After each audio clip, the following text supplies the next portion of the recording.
नमस्कार. स्वरताच्या दुनियेमध्ये तुम्हा सगळ्यांचं मनपूर्वक स्वागत. सर्वप्रथम आपण 7 स्वर म्हणणार आहोत आणि त्यानंतर या स्वरांबद्दलची माहिती मी तुम्हाला सांगणार आहे. सा रे ग म प ध नि सा, सा नि ध प म ग रे सा. या 7 स्वरातून आपलं जगभरातलं संगीत निर्माण झालं आहे. या 7 स्वरांबद्दल आपण महत्त्वपूर्ण अशी माहिती बघूया आणि ती सुद्धा चित्रांच्या माध्यमातून. बघा, पहिला स्वर आहे सा. सा हा स्वर मयूर कंठातून जन्माला आला आहे. षड्ज हा स्वर, या स्वराचा रंग आहे पांढरा.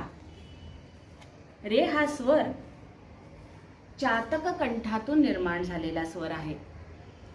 या ऋषभ स्वराचा रंग आहे हिरवा.